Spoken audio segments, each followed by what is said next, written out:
All right, great. Thank you so much. Hi, everyone. I'm Natalie, and as Brendan said, my talk is on the approximability of Bayesian revenue maximization for combinatorial buyer. And this is joint work with Matt Weinberg. So what is the problem that we are dealing with here? We're looking at revenue maximization approximation, and we're looking at a case where we have a single buyer and a single seller. So for example, we can see here, you might have some person who's selling cotton candy, and you will have some buyer, and there might be multiple different kinds of cotton candy, and the buyer has some valuations over the different types and would like to buy a certain set. Now, in this case, we're looking at the Bayesian circumstance where the buyer is going to have values that are drawn from some distribution. The problem that we need to keep in mind in the specific setting we're looking at is called MD/MDP over some V. So this is multidimensional mechanism design problem. So our input here is some explicit distribution, D, that's over, say, K valuation functions in V, and we have M different items. And our output is going to be some sort of allocation where for any given valuation V, we want to have a price and a set such that the person, if the buyer had that valuation, they would have wanted to declare honestly their value because they do better with that valuation and that price than they would if they had lied and said anything else. So we can see this is sort of a natural way of describing something being incentive compatible. So, and then what else are we trying to do? We'd actually like to optimize something. So our approximation here is a solution that maximizes the expected revenue. So in this case, we're looking at approximations, not just exact. One thing that we can ask when we look at this problem is, how hard is it to solve? So when it comes to asking this question about approximation, there's been a lot of work done in CDW13, which is a major piece that this work here is based upon. And one of the results there was that this problem for a single buyer, a single seller, Bayesian revenue maximization is easy for additive unit demand. In fact, not just approximations easy, it's just easy for everything. Gross substitute, and then submodular and subadditive are hard. Then the question is, what about classes that fall in between? We didn't have any results for these. The main result of this paper is that, in fact, in those cases, that we also have a hardness result. Matrix-based is a quite restrictive class of functions that is within a lot of different function classes. And so this is a really nice result that shows us that really just going barely beyond additive and unit demand, it's hard to get a even reasonable approximation on revenue maximization. Okay. In order to help you understand the way that we tackle this problem, I'm going to explain a problem that's really key to this work, which is called the optimized difference problem. So intuitively, this problem is optimizing the difference between two functions. So here's how we'll formally state it. It takes in two valuation functions, f and g, and it's over some set of items. And we're going to output the set that maximizes the difference between these two valuations. So I really want you to understand what this is. So I'm going to give you an example here. Let's say that our set X is a Kit Kat and Snickers. And say that F has a value of 1 over the Kit Kat, 2 over the Snickers, and it's just additive, so then we have 3. And say G has 0 for the Kit Kat, 3 for the Snickers, and then 3 for both. So you might want to ask, if you're solving ODP on this F and this G, then what is the valid solution?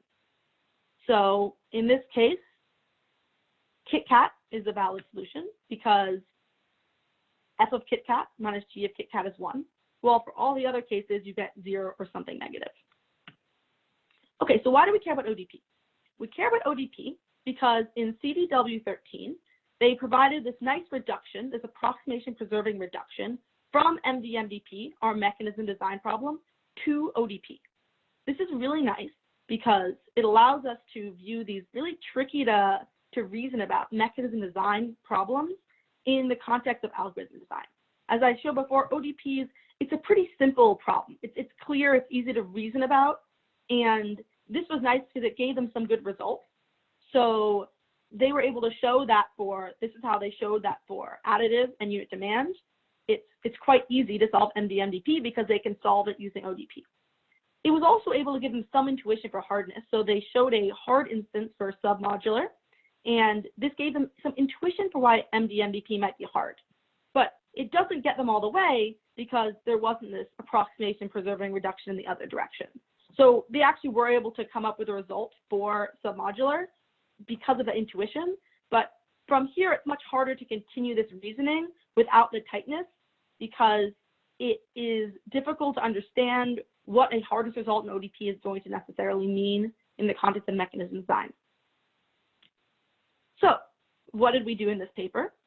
Our results show that, in fact, this is, for many important valuation classes, there is an approximation preserving reduction between ODP and MD-MDP. And furthermore, this is really nice because we're able to show a hard case for matroid-based in ODP. And because of this reduction, we know this implies a hard instance for matroid-based for MD-MDP. So this is the process that we use to find our results. Okay, here's a visualization again of what's going on. The new results are highlighted here in yellow. And in the context of the previous results, we resolved a lot of this gap here about the hardness. So to summarize, for many natural valuation classes, MD-MDP and ODP are equivalent. And furthermore, MD-MDP is hard for matroid-based. Okay, so now I'm going to try to go over some of the intuition for both of these steps of the proof, for the hardness and the reduction. Let me start by describing this hard ODP instance. So let me remind you that the way we're defining ODP's input is some f and some g, two evaluation functions, where we're trying to find a set that maximizes the difference between their valuations. So now I'm going to give you two. Here's f. F is just going to be defined as taking the min of the size of whatever the input set is and m over 2, where m here is the total possible items that you have. Now let's look at g. G is exactly like f, except for on one particular set, x star, which is of size m over 2. And specifically, x star is going to have the valuation m over 2 minus 1. Okay, why are we doing this? So note now that on every single set except for x star, f and g are exactly the same. But on this particular set, when you take fx minus gx, you get 1. Note here that it's kind of, maybe you can see why it would be really hard here to find a set maximizing the difference. If we look at just a query model, for example, if you're trying to put in sets and query what the difference is, you will notice that you'll always get 0. And then for this one exact set, you're going to get 1. So there's sort of intuitively, you can see that it's quite hard in this case to find something that's going to get you any non-zero approximation. Okay, I'm not going to prove to you here that f and g are matroid-based, but I'm going to try to give you, for those of you who are comfortable with matroids, I'm just going to show you here that, in fact, f and g are both transversal matroids. So you can see that they're the form of having f is just the complete graph with, in this case, 6, but m nodes on one side and m over 2 on the other. And g is exactly the same, but I've taken L4, L5, and L6, which represent our items for a special set, and I've just removed an edge from all of them to a particular node on the other side. So this is, for those of you who are familiar with this stuff, it's sort of a pseudo proof for why they are matroid-based. Okay, great. So I hope that gives some intuition for our ODP hardness. Of course, this doesn't matter if there's no reduction. So now I'm going to give a little bit of intuition for what this reduction looks like, the kind of stuff we were looking for to complete it. In order to do this, I'm going to introduce another problem called SADP, solve any differences problem. Essentially, what SADP is doing is it takes in a list of valuation functions, doesn't have to be 2 now, can be k. And then if you're the person who's allowed to solve SADP, you're allowed to pick any I less than k, and then you can find a set maximizing some hi x minus hi plus 1x.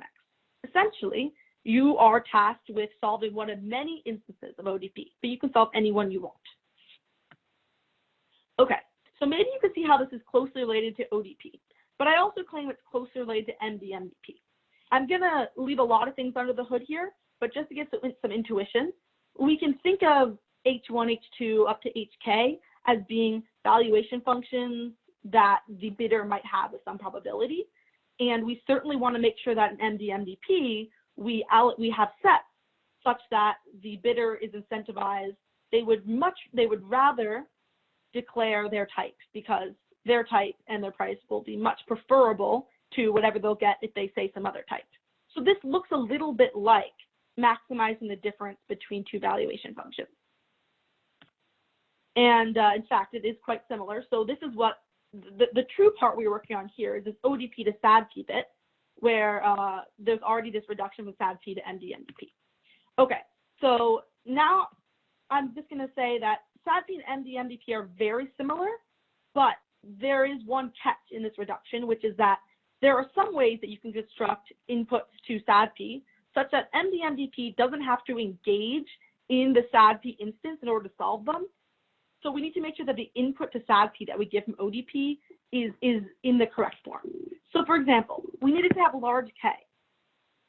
So if instead we have small k, then it's trivial in MD/MDP to get a 1/k approximation, where we can think of k in that context as possible valuation function.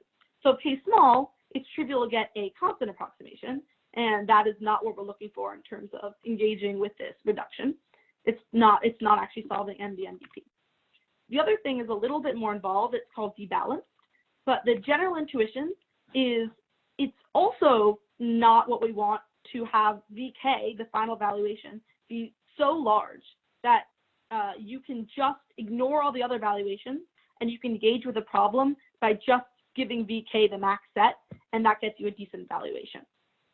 So if we think about that, we want to have a large K and a small d, and that exactly matches the formal approximation guarantees, which, as you can see here, if we have a large K and a small d, this is going to approach alpha.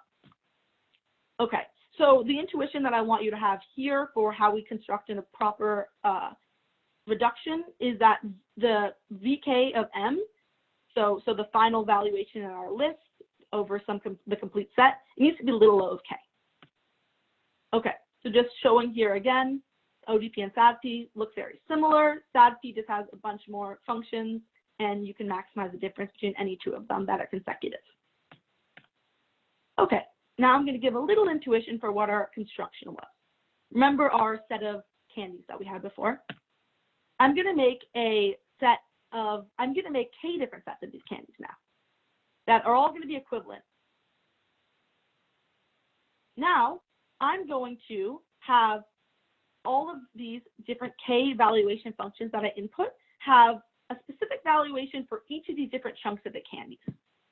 Okay, so for example, each one will value the first candy chunk at S, and actually all of them as S, but H2 will value the first one at G and the rest at S, and we keep going. H3 has G, G, F. Okay, so why? So I claim here that this construction forces SADP to solve ODP. So just to give a little intuition, say SADP chooses some X that optimizes H3 minus H4, right? Okay, so what is in that set? If it's any of the things that were not within this set X3, we can throw them away because they weren't getting they weren't benefiting us at all. They were just contributing 0 to this difference. So we're certainly, if we are trying to find this optimization, the only part that really matters is this particular set F minus G. Okay, so this is actually still not balanced though, unfortunately, because note that if we look at HK in this case, it's going to have a maximum value of K times G max because we could just allocate all of the items to it. So it still scales by K. But using this allows us to do a nice thing where now we can say, okay, we'd like to find a clever way to make sure that these values don't grow too much as K grows. So I introduced this thing called item truncation. And what's going on here is we're just ensuring that it's saying, okay, I take a valuation function, but you're only allowed to use, in this case, M of the items. This is really nice for us because I claim it doesn't mess up anything we've done before. You're still able to solve ODP because you have enough items in order to maximize the F minus G that you want, and all the other items aren't doing anything. But also, now we're debalanced for small d, because now our final function can only choose m items, so its value is not going to scale with k anymore. So to put this all together, the last piece you need is that these matroid based are closed under disjoint union, which was the thing I was showing where we're chunking everything up, and item truncation, which was that transformation I just showed you. So because this is true, and also our reduction is one that we're allowed to take k and d so that it becomes an alpha approximation, we're able to complete this reduction and have this hard instance in matroid based imply a hard instance matroid based for MD MDP. And so just to show you again, here we have this matroid based, which implies it also for gross substitute. Great, thank you so much.